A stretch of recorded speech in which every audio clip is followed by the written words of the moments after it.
नीलाम्बुजश्यामलकोमलाङ्गं सीता समानो पितबालभागं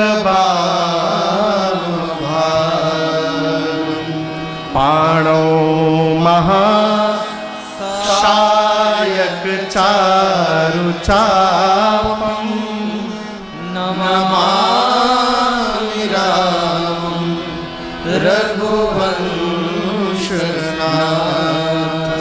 गोस्वामी जी कहते हैं नील अंबुज के समान जिनका श्याम वर्ण है, जिनके कोमल कोमल अंग हैं, वामांग में जगत जननी मां श्री जानकी जी विराजमान है, जिन राम जी ने हाथ में सारंग धनुष और अमोघ बाण धारण किया हुआ है और धारण करके मां जानकी के साथ रघुवंश धारण करके मां जानकी के साथ रघुवंश के सिंहासन पर विराजमान है, उन प्रभु श्री राम को मैं बारंबार वंदन करता हूँ। नमामि रामम रघुवंशनाथ।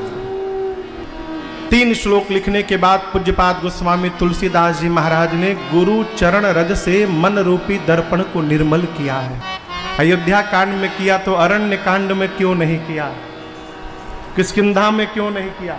अयोध्या में ही क्यों किया? आप समझिएगा। सुबह सुबह नहाने के बाद जब दर्पण के सामने अपने चेहरे को ठीक करने के लिए हम पहुंचते हैं और यदि दर्पण पर मैल जमा हो, क्या जमा हो? मैल। कहिए कहिए, मैल। मैल बुझाता ना? मैल जमा हो तो क्या अपना चेहरा दिखाई पड़ेगा? नहीं। ठीक उसी प्रकार जैसे दर्पण पर मैल जमा हो जाए, अपना स्वरूप नहीं दिखता, मन पे यदि मैल जम जाए माई बाप, तो हमको भगवान के भक्त में भी भक्त नहीं दिखाई पड़ता, ठग दिखाई पड़ता। अयोध्या कांड की कथा प्रारंभ करने से पहले पूज्यपाद गोस्वामी तुलसीदास जी महाराज अपने पूज्यपाद गुरुदेव भगवान प्रातः स्मरणीय श्री नरहरिया दास जी महाराज के श्री चरणों में लगे हुए चरण रज से अपने मन रूपी दर्पण को निर्मल करना चाहते हैं।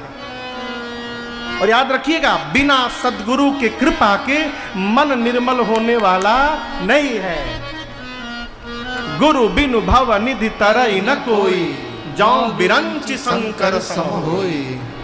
मानस में बाबा कहते हैं ब्रह्मा जी और शंकर जी भी शरीर धारण कर ले तो बिना सदगुरु के शरण में गए कल्याण होने वाला नहीं है?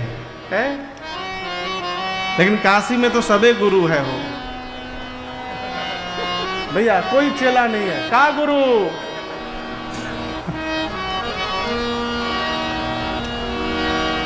गोस्वामी तुलसीदास जी ने पूज्यपाद गुरुदेव भगवान के चरण रज से मन रूपी दर्पण को निर्मल किया। श्री गुरु चरण सरोज रज निज मन मुकुर सुधार, वर्णौ रघुबर विमल जश जोदायक फल चार। श्री गुरु चरण रज से मन रूपी दर्पण को निर्मल किया।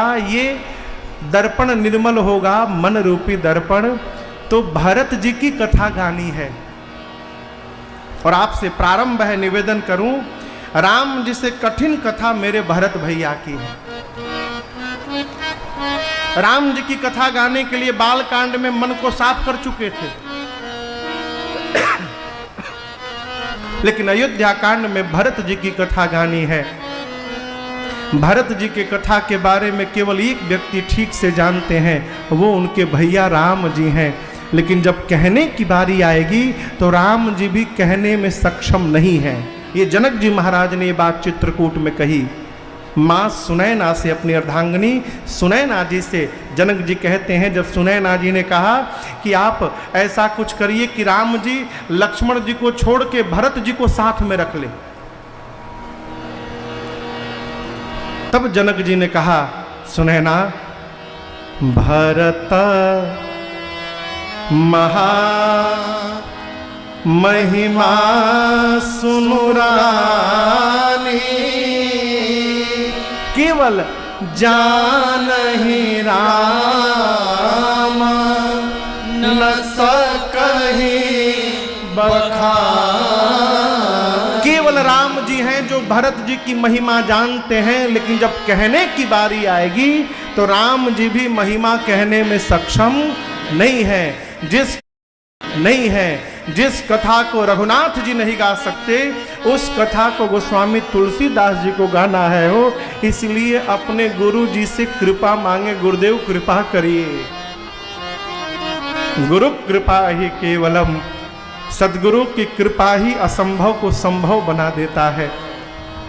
उदाहरण देखना है तो सामने राजन आपके बैठा है, इसे देख लीजिए, अनुभव करिए। कई लोग का जीवन इसी में बीत जाता है कि केकरा के गुरु बनाई, वो लायक क्यों भेटात नहीं है, आइए कहते कहते चले जाते हैं। अरे बहुत टाइम है, अभी चलेंगे। हमारे श्रीधाम हरिद्वार में एक महापुरुष भय प्रातः स्मरणीय भिक्षु जी महाराज, क्या लेकर आया था जग में, फिर क्या लेकर जाएगा, फिर क्या लेकर जाएगा, फिर क्या लेकर जाएगा। सिकंदर मरने वाला था। कौन सिकंदर? इसी भारत में लगा कि अब प्राण निकल जाएगा, तो अपने सेवकों से कहा मेरी आखिरी इच्छा पूरी करना, जिस ताबूत में मुझे सुलाना, मरने के बाद मेरे दोनों कंधों के तरफ ताबूत में छेद करके अब मुझे ताबूत में सुलाकर मेरे हाथों को ताबूत से बाहर निकाल देना, और फिर मेरी यात्रा ले जाना। सेवक ने पूछा ऐसा क्यों करना है सरकार? सिकंदर ने कहा कि जीवन के अंतिम क्षण में एक उपदेश प्राप्त हुआ है प्रकृति से, सोचा चलते चलते बताते जाऊं। मैं दुनिया को बताना चाहता हूं कि जिस सिकंदर ने पूरे विश्व पर विजय प्राप्त कर लिया, वो भी जब यहां से गया तो खाली हाथ गया था, कुछ ले करके नहीं गया। ये बताना है। का कोई चंद रोज में जाएगा, कोई चंद रोज में जाएगा, कोई आज गया कोई कल गया, कोई चंद रोज में जाएगा, कोई चंद रोज में जाएगा, कोई चंद रोज में जाएगा। जिस घर से निकल गया पंछी, जिस घर से निकल गया पंछी, उस घर में फिर नहीं आना है।